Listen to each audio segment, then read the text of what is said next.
আসসালামু আলাইকুম। মাজার দর্পণ পেজে সকল পীর তরিকার ভাইদেরকে সালাম জানিয়ে আজকে আপনাদের সামনে উপস্থাপন করছি পশ্চিম বাংলার উত্তর 24 পরগনা জেলার বারাসাত থানার অন্তর্গত কাজীপাড়া নামক স্থানে যে আল্লাহর ওলি আরাম করছেন তিনি হলেন হযরত একদিল শাহ রহমাতুল্লাহ আলাইহি। আসুন তার দরবারের নজারা আপনাদের সামনে আমরা উপস্থাপন করব। মাজার দরবার পেজের আপনারা সঙ্গে থাকুন। ওলি আল্লাহ কেরামের দরবার পাকে আমরা জিয়ারত করাবো। তোমায় বলি ও শোনো বন্ধু, তোমায় বলি, শোনো বন্ধু তোমায় বলি, বারাসাতে থাকে উনি। শোনো বন্ধু তোমায় বলি, বারাসাতে থাকে উনি। কাজীপাড়ায় একদিল শাহ বাবা, কাজীপাড়ায় একদিল শাহ বাবা, ভক্তদের মাথার মণি। কাজীপাড়ায় একদিল শাহ বাবা, ভক্তদের মাথার মণি। তারপর কি হচ্ছে? হিন্দু মুসলিম নর নারী, দিওয়ানা আর দিওয়ানি। হিন্দু মুসলিম নর নারী, দিওয়ানা আর দিওয়ানি। দলে দলে যাচ্ছে তারা, আমি যে কানে শুনি ভাই, আমি যে কানে শুনি। প্রতি বছর 28শে পৌষ ও প্রতি বছর 28শে পৌষ, প্রতি বছর 28শে পৌষ দরবারে মেলা জানি। খালি ঝোলি দেয় যে ভোরে, খালি ঝোলি দেয় যে ভোরে, একদিল শাহ বাবা বড় দানি।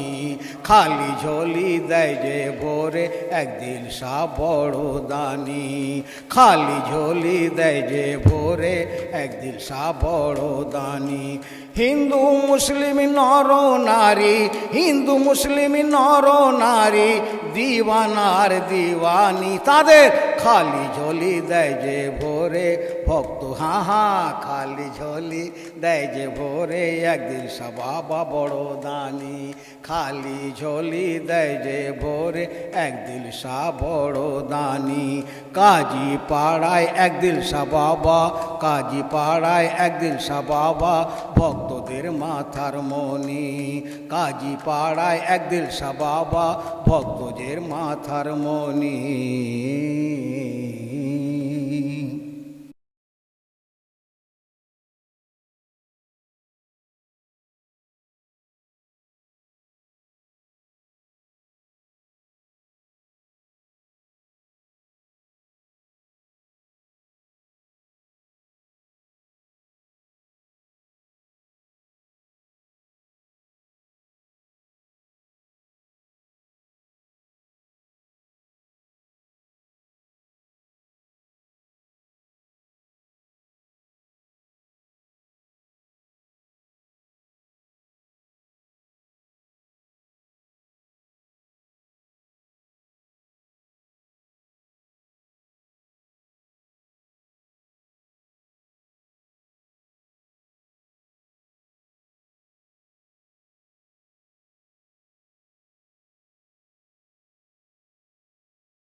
আসসালামু আলাইকুম সুধী দর্শকবৃন্দ, আজকে আমরা হাজির হয়েছি পশ্চিমবাংলার উত্তর 24 পরগনার জেলার কাজীপাড়া বলে একটা গ্রামের একজন বিখ্যাত আল্লাহর ওলি হযরত একদিল শাহ রহমাতুল্লাহ আলাইহি। ওনার পাকদারে আমরা হাজির আছি।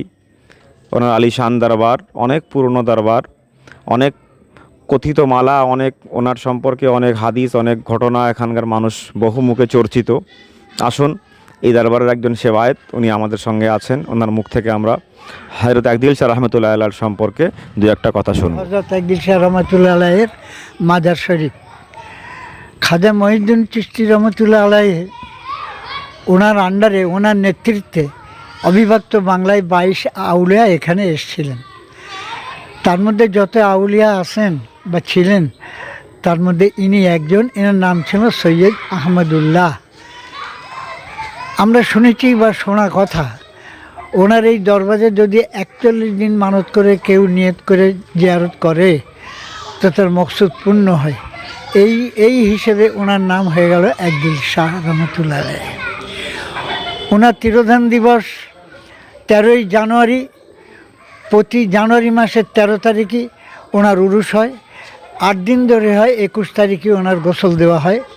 এখানে ওই 8 দিন মেলা আনুষ্ঠানিকভাবে 8 দিন হয়, কিন্তু এক্সটেনশন বা আরও বেড়ে যায় অনেক। এখন হয় ওই মাধ্যমিক পরীক্ষা হয় বলে সেই জন্যে সরকার নিষেধ করেছে বলে আমরা 26শে জানুয়ারির মধ্যে দোকানদারদের উঠে যেতে বলি।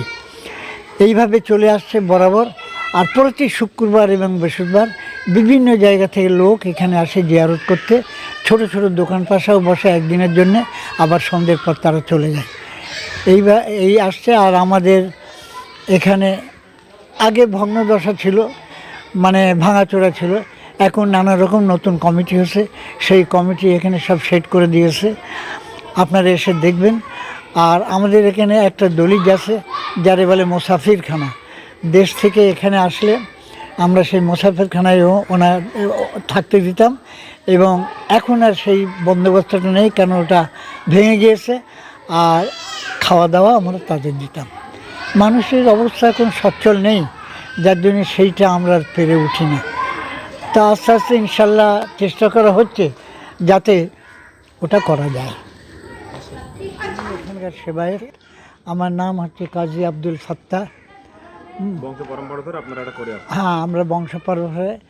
আমার বাবা খাদেম ছিলেন, 111 বছর বয়সে উনি ইন্তেকাল করেন। তারপর আমরা আছি, আমরা দেখাশোনা করছি।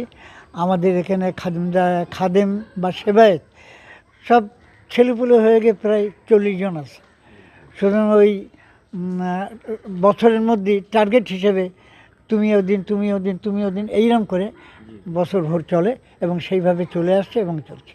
এই মাজারের ব্যাপারে বলছি, এটা আপনারা দূরে দূরে আসেন, অনেকে বিভিন্ন মাজারে জিয়ারত করেন, আসার খোঁজ খবর পান না বলে আপনারা আসতে পারেন না। তো এখানে আমাদের এখানে কাজীপাড়া স্টেশন হয়ে গেছে। এই কাজীপাড়া স্টেশনে নেবে, কাজীপাড়া মাজারে যাবো বলে লোক দেখিয়ে দেবে।